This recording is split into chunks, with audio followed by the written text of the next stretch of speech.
자, 이번 이야기는 시청자 패더님께서 찾아오셨습니다. 패더님은 폐사찰 이야기 3부작으로 등장을 하셨고 어마무시한 또 입담과 차분한 그 말투로 이야기를 해주시기 때문에 더 몰입이 되는 그런 또 이야기 입담을 가지신 분인데 바로 만나보도록 할게요. 여보세요? 패더님 안녕하십니까?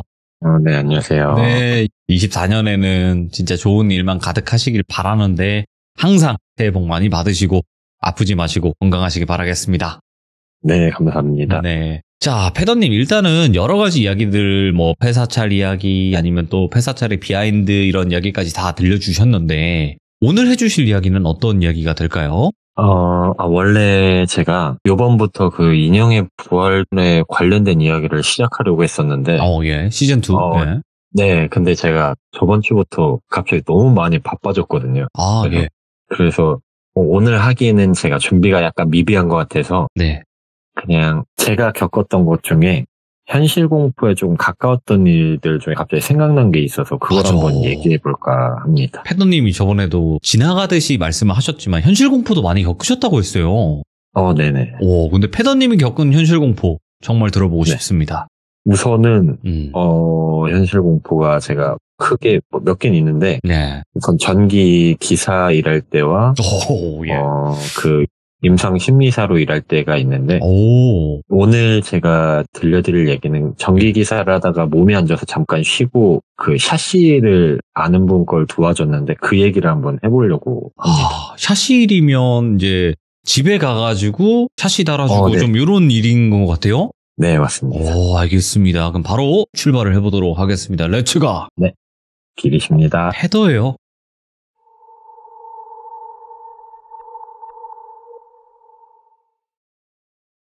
우선 이야기에 앞서서 네. 제가 특정 성별이나 어떠한 직업군을 비하하거나 뭐 잘못된 방향으로 그걸 인식시키기 위한 선동하는 행위를 하려는 마음이 먼지만큼도 없다는 걸 좀 알아주셨으면 좋겠습니다. 야, 이런 이야기 해주시는 게 진짜 미래를 보시는 거예요. 진짜로. 이게 굉장히 중요해요. 이 말을 하고 시작하는 거랑 아닌 거랑은. 네.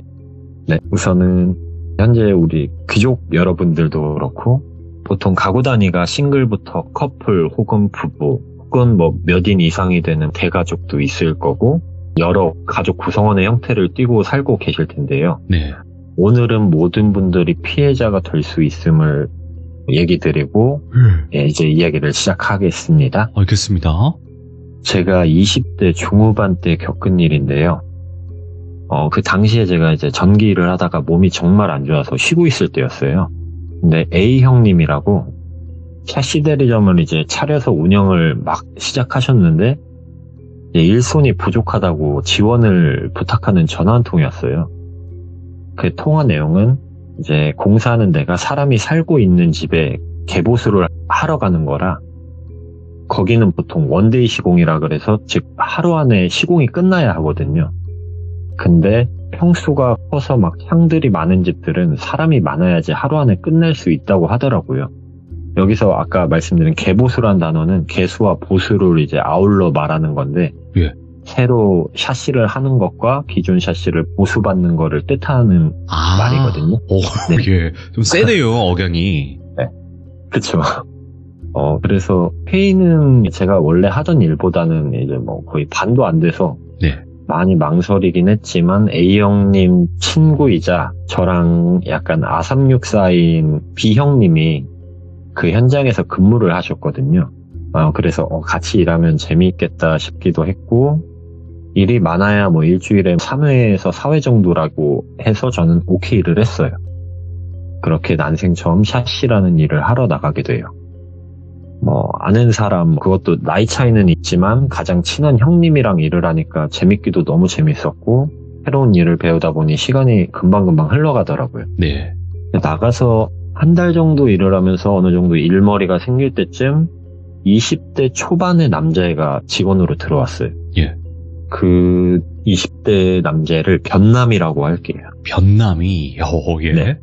저는 이제 그 B형님이랑 변남이랑 이렇게 한 팀이 돼서 작은 틀, 그러니까 일이 빨리 끝나는 곳 위주로 이제 저희 3명이 한 팀을 이뤄서 시공을 하러 다니기 시작해요. 그렇게 이제 뭐 나름 손발을 맞춰가면서 뭐 매번 다른 곳에 있는 다른 현장을 다니면서 새로운 공간에서 막 새로운 마음으로 일을 했고, 네. 특히나 좋았던 게 고층에서 이 베란다 쪽 창을 철거하고 텅 빈 공간에서 맞이하는 그 바람과 뷰를 바라보며 일하는 기분은 지금도 약간 가끔씩 다시금 느끼고 싶을 정도로 시원하고 엄청 힐링이 됐었거든요. 그러다가 어느 날 창틀이 한 4틀밖에 되지 않는 작은 평수의 집이 걸렸고, 예? 오늘도 빨리 해서 1시 전에 끝내고 점심은 각자 집에 가서 먹자고 의기투합을 해서 일을 하기로 마음을 먹고 현장을 도착을 해요. 도착을 했을 때는 막 출근 준비를 하던 이제 30대 초반의 여성분이 계셨고, 그분이 이제 클라이언트였고, 거실에 걸려진 액자나 분위기로 봤을 때는 결혼을 한 지는 오래되지 않은 신혼부부가 사는 집처럼 느껴졌었어요. 보통은 한 분이 남아 계시면서 뭐 철거 시에 막 벽지가 찢어지거나 뭐 이런 거나 혹은 창틀에 폼 좀 가득히 싸달라든지 이런저런 요구하시는 상황들이 많거든요. 예. 근데 여성분께서는 그냥 잘 부탁드린다고 말씀하시고 음료수 3개를 꺼내주시고서 본인이 출근을 해야 해서 그냥 끝나시면은 시공된 사진 첨부해서 문자나 주시고 전화만 한 통 달라 그러시더라고요. 그리고 통화가 끝나면 가실 때 문단속만 좀 잘 부탁드린다 이렇게 하고 가셨어요. 근데 사실 고객 입장에서 뭐 이래라 저래라 하면 물론 정당한 금액을 지불하고 서비스를 받는 것이지만, 그래서 100번 1000번 이해는 하는데 이 시공자나 현장에 투입되어 근무하는 근무자들은 약간 그게 괜히 스트레스를 받다든가 누가 쳐다보고 있으면 괜시리 막 실수도 하게 되는 것처럼 약간 심적 부담감에 일의 효율이 좀 떨어지기도 한데, 이 현장은 오랜만에 만난 뭐 조건과 클라이언트가 모두 만족스러운 곳이라 마음에 불이 막 더 지펴졌었어요. 이럴수록 더 꼼꼼히 확실히 하고 가자 그렇게 생각하고 일을 하고 있었어요. 한창 일을 하고 있는데 변남이가 화장실에 가겠대요. 그래서 다녀와라. B형은 내려가서 담배를 한 대 피고 온다 했었고, 저는 그때 중간 청소를 한번 했어요. 변남이가 현장에 갈 때마다 영역 표시를 하듯이 꼭 큰 볼일을 보더라고요. 그래서 저희가 고객한테 민폐일 수도 있으니까 예. 웬만하면 출발 전이나 점심때 식당에서 해결을 하자 이렇게 이야기를 했는데 그게 또 잘 안 되더라고요. 예. 그렇다고 이게 자연적인 생리현상을 저희가 뭐 강압적으로 이래라 저래라 할 수도 없는 노릇이고, 그냥 어느 순간부터 자연스레 포기하고 그 시간에는 항상 형님은 담배를 태우러 가시고 저는 뭐 그냥 중간 청소를 하는 상황으로 굳어졌어요.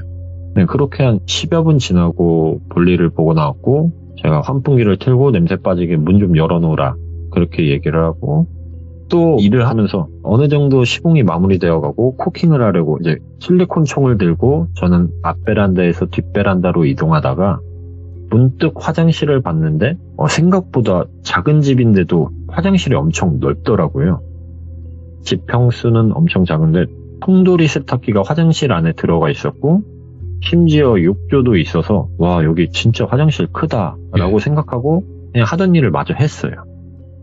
그렇게 뭐 한 30분 정도 더 하고 현장 마무리하고 고객님한테 문자도 보내고 전화도 잘 끝내고 문단속도 잘 하고 이제 사무실에 복귀했다가 집으로 가게 돼요. 도착해서 바로 씻고 낮잠을 제가 좋아하거든요. 한 20-30분 자는 거를. 그래서 그렇게 자고 나서 한창 공부하던 게 있어서 도서관을 다니던 때라 집 앞에 도서관에 갔어요. 도서관에 가서 공부를 하는데 전화가 오더라고요.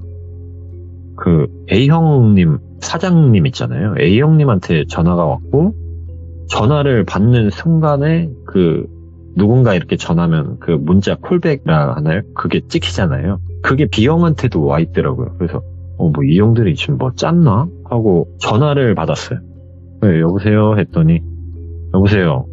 패더야 너 오늘 현장에서 화장실 갔었어? 이러더라고요. 그래서 형 저 집 말고는 다른 데서 용변을 못 본다.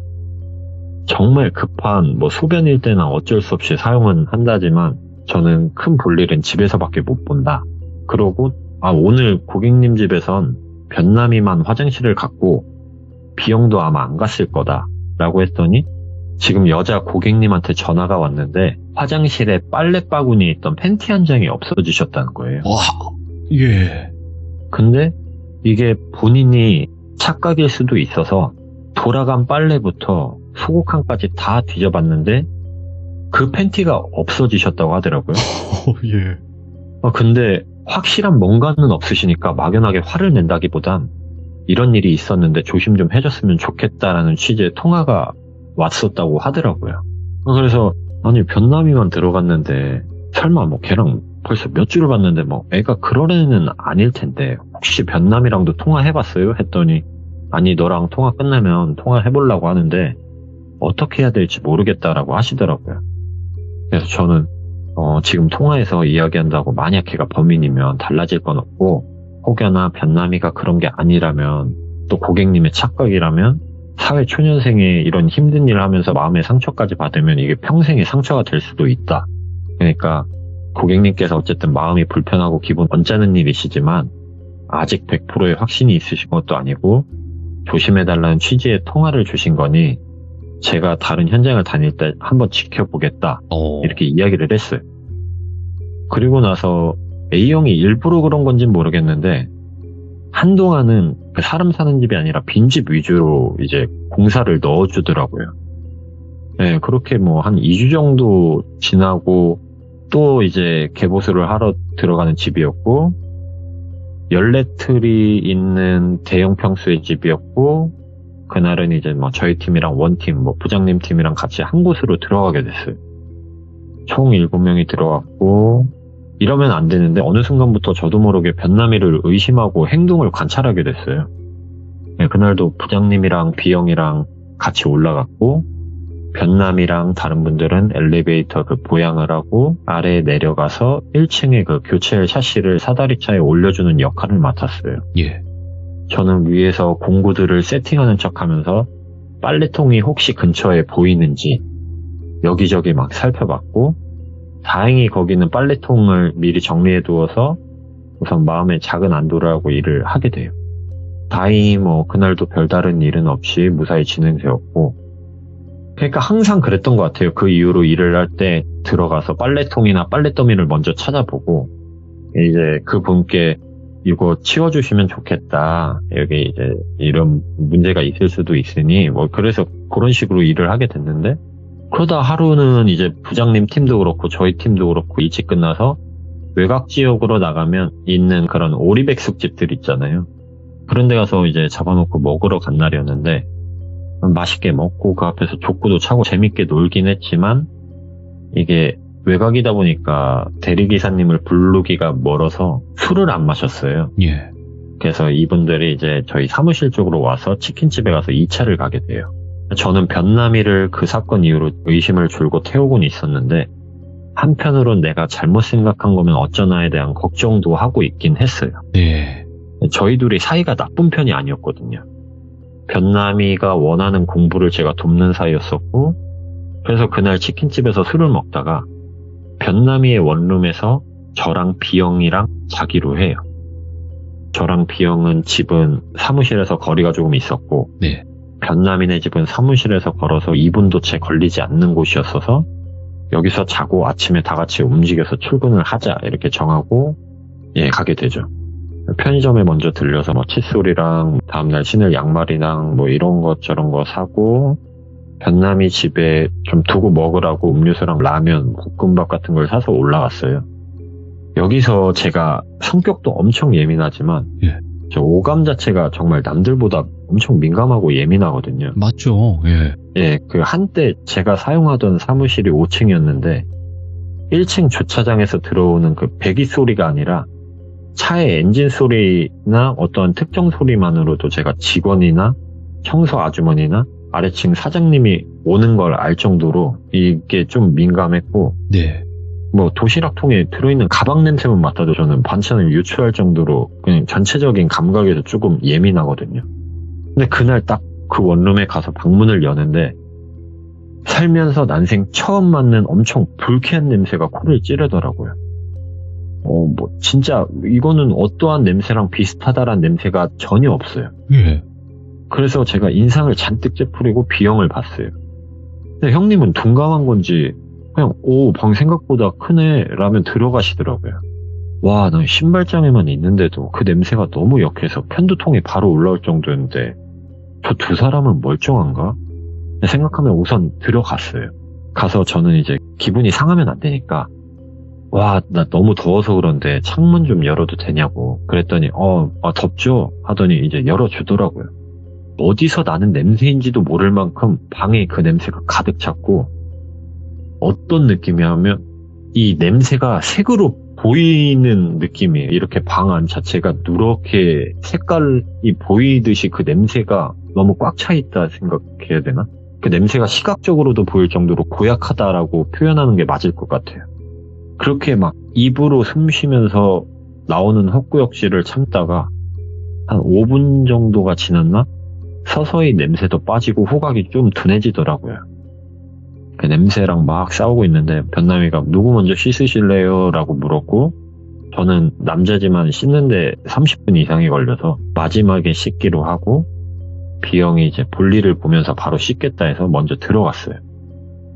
그 순간에도 막 지금이라도 나가서 택시 타고 집에 갈까 하다가도 갑자기 제가 간다 하면 또 불편한 상황이 연출될 수도 있으니까 참자 하다가도 또 그래도 여기서 자다가 죽으면 어쩌나. 내가 이때까지 그 힘든 역경 다 버티며 살았는데 결론은 그래 창문 열고 자면 죽기야 하겠어? 그러고 있는데 이제 형이 다 씻고 나왔더라고요. 그리고 변남이가 씻으러 들어갔어요. 그렇게 이제 바로 형한테 엄청 조용히 형 냄새 안 나요? 라고 물었더니 아니 뭐 시큼시큼한 냄새가 나는 것 같긴 한데 남자 혼자 살면 다 그래 라고 하더라고요. 그래서 아니 보통 집 냄새는 빨래가 있으면 섬유유연제나 세제 냄새가 많이 나고 그게 아니면 방향제나 캔들이 집 냄새에 영향을 준다지만 이건 그런 게 없어도 날 수 있는 냄새가 아니다. 나 진짜 솔직히 난생 처음 맡아보는 냄새다 그랬더니 네가 너무 예민해서 그런 거야. 좀 있으면 아무 냄새도 못 느낀다 그러더라고요. 냄새가 근데 그러니까 이게 구조를 알았어야 되는데 그냥 들어가면은 오른쪽 벽으로는 행거가 있어요.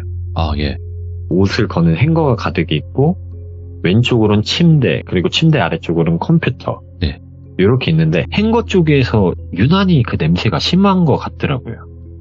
그래서 행거를 살짝 들춰봤는데 그 코를 타고 신경을 타고 뇌에 갖다 꽂히는 악취 비슷한 냄새는 살면서 전혀 맡아본 적도 없는 악취. 저는 이 냄새가 분명히 이 행거 아래에 있는 수납장이다 라는 것을 확신을 했고 거길 열어보려고 했는데 우선은 화장실을 똑똑 두드렸어요. 두드리니까 예 형님 하길래 변남아 오래 걸려? 아니 혹시 B형이 간단하게 맥주 한 잔 더 할 거냐고 물어봐서 그랬더니 아니에요 형님 얼른 씻고 나갈게요 이러더라고요. 그래서 아니요 천천히 씻어 어차피 맥주도 사러 갔다 와야 되고 그러니까 천천히 씻어 이렇게 얘기를 하고 돌아서서 행거로 가려는데 B형이 이미 열었더라고요. 거기에는 스타킹부터 여자가 입는 위아래 속옷 뭐라고 하죠? 그거 뭐 돌핀인가 뭐 핑크인가 짧은 추리닝 반바지 있잖아요. 예전에 한때 여자분들이 많이 입던 거. 그런 같은 것들이 하나하나 따로따로 비닐팩에 쌓여서 견출지에 몇 월 며칠 어디 아파트 몇 동 몇 호 또 어느 지역의 지하상가 여자 화장실 또 어떤 건 번지수와 함께 빨래 건조대 이런 것들이 적혀 있었어요.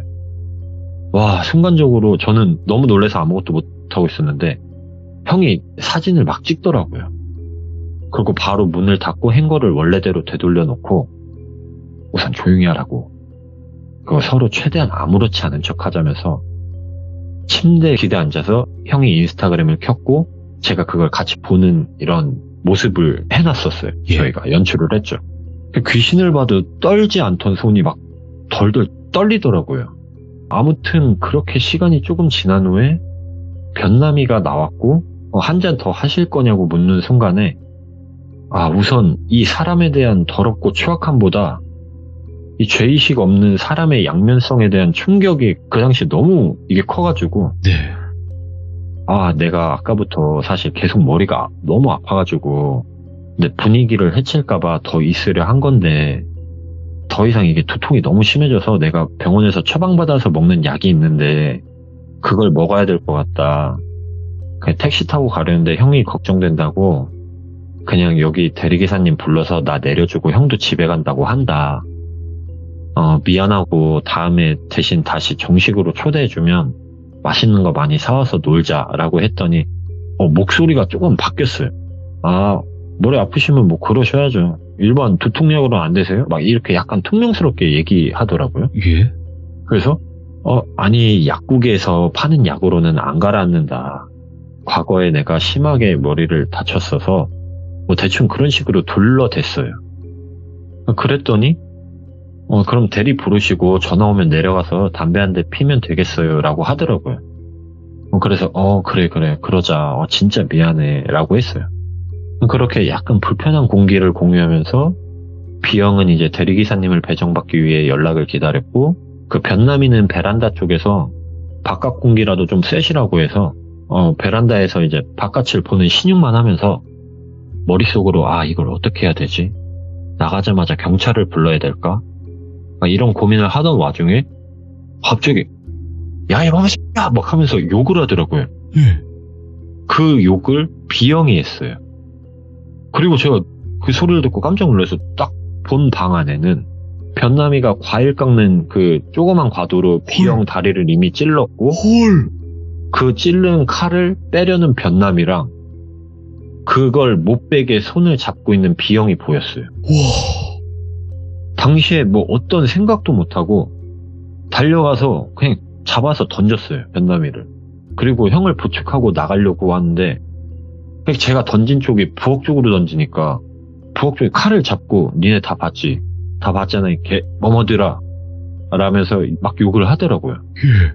근데 눈빛이 여기서 와 우리 둘 다 죽어나가도 이상하지 않은 날일 것 같은 그런 눈빛이었고 제가 복싱을 10여 년을 넘게 했어도 이 칼에 찔린 사람과 칼을 든 사람과 함께 있으니까 이게 판단이 제대로 서질 않더라고요. 당연하죠. 차라리 칼을 든 사람만 있으면 어떻게든 제압을 하겠는데 이게 옆에 찔린 사람까지 있으니까 와 이게 패닉이 엄청 오더라고요. 더군다나 제가 그렇게 무서웠던 이유 중에 하나가 이것도 사실 현실 공포의 이야기 하려던 거였는데 저희 집이 부도로 큰 빛을 떠앉았을 때 그 어떠한 무리에 의해서 제가 납치가 됐었고 그때 당시에 저도 칼에 찔렸던 경험이 있거든요. 그래서 그 느낌을 너무 잘 알고 있어요. 그러다 보니까 발도 안 떨어지고 형을 도와서 탈출을 해야 되는데 형이 막 피가 줄줄 나는데 아파하는데 119를 진짜 부르고 싶은데 누구든 도와줬으면 좋겠는데 그냥 이게 마냥 생각만 하는 거예요. 아무런 제스처는 취하지도 못하고 근데 변남이가 점점 제 쪽으로 다가오더라고요. 이게 말로 회유를 할 단계도 아니고 그때 당시에는 그냥 우선 목만 찔리지 말자.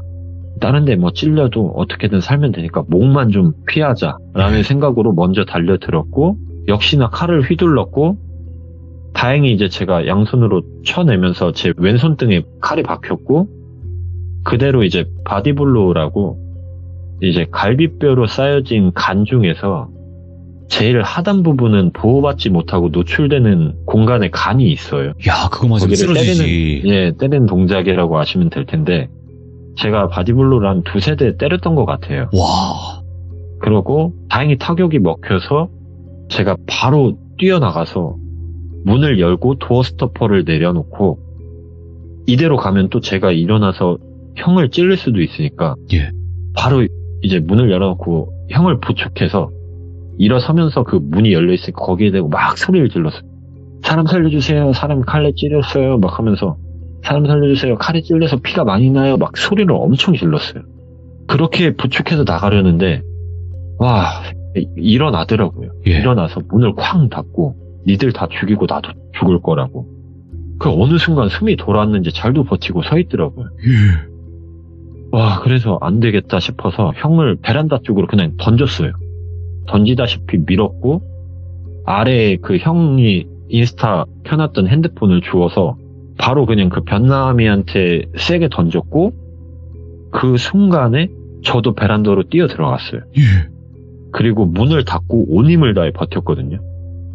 그 형한테 제 뒷주머니에 핸드폰으로 119 먼저 전화해서 부르고 경찰 같이 출동해달라고 예. 하라 했고, 다행히 형은 상처에 비해 정신이 멀쩡해서 그대로 하게 됐어요. 그렇게 통화를 했고 저는 안에서 문을 발과 손으로 밀며 버티고 있었고, 와. 처음엔 얘가 힘으로 열려고 하다가 안 되니까 그 유리에 칼도 던지고, 욕실에서 변기통 뚜껑도 갖고 와서 던지고, 그 샤워기 머리통도 그걸 뽑아가지고 그걸로 막 던지고 하다가 이게 안 깨지니까 그냥 그대로 문을 열고 도망을 가더라고요. 예. 그래서 그때 따라갈까 했지만, 만약에 제가 가다가 쟤를 놓치면은 어느 순간인가 와서 비형을 죽일 수도 있겠다는 생각이 먼저 들었고, 네, 그렇게 그냥 기계처럼 힘도 못 빼고 얘가 나갔는데도 문만 계속 밀고 있었어요. 예. 근데 시간이 좀 지나고 나서 근처에서 경찰차 소리가 나서 베란다로 얼굴을 내밀고 소리를 진짜 질렀거든요. 고래고래 질렀어요. 네. 그랬더니 그 경찰차에서 보시더니 이제 다 같이 경찰분이랑 그 대원분들이 올라오셨고, 거기 막 문을 두드리는 걸 소리를 듣고 제가 힘이 풀려서 터벅터벅 나가가지고 현관을 열어주고, 그렇게 그 소방대원분인가 누구한테 그냥 그대로 안긴 것 같아요.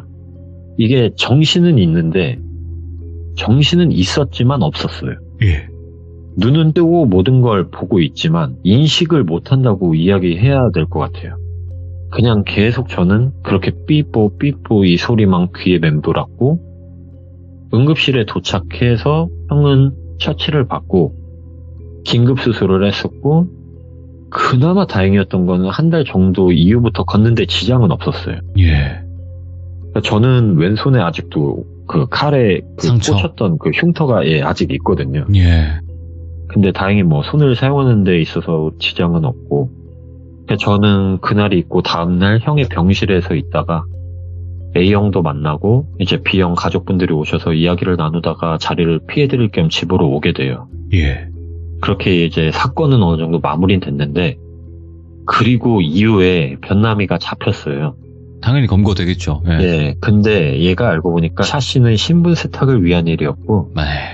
통장에는 수단과 방법을 가리지 않은 온갖 불법적인 행동으로 얻어낸 그 여성들이 입던 속옷, 스타킹들을 판매해서 벌어들인 수익금이 억대에 가까운 금액이 있었고, 특히나 그 불법적인 일 중 한 가지를 말씀드리면, 예.